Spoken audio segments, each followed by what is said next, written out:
Qu'est-ce que les royalties? Prenons l'exemple de Jérôme.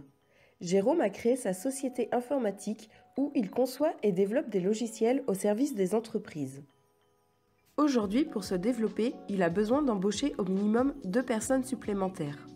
Un nouveau programmeur pour l'aider dans le développement de ses logiciels et un business développeur pour commercialiser ses solutions. Mais cet investissement, pourtant inévitable pour la pérennité de son entreprise, représente un coût important. Il doit donc trouver une solution financière sans mettre en péril sa trésorerie. Il se renseigne sur le prêt.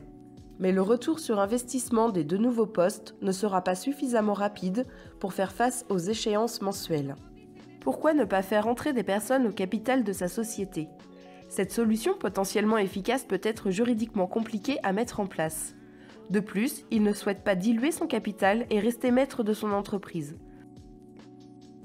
Jérôme est convaincu du potentiel de son entreprise. Tous les prévisionnels annoncent une forte croissance de son chiffre d'affaires sur les 5 ans à venir grâce à ce recrutement.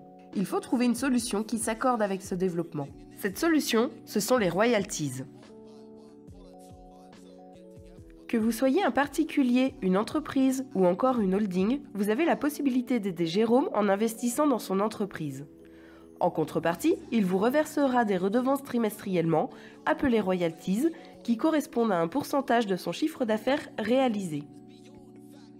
Grâce à ce mode de financement participatif, les 2 parties sont gagnantes. Pour Jérôme, les redevances suivent la progression de sa société et l'investisseur peut espérer un rendement moyen supérieur à 10% par an. Prenons l'exemple d'un placement de 10 000 € dans le projet de Jérôme. Il peut potentiellement vous rapporter 16 000 € à la fin des 5 ans.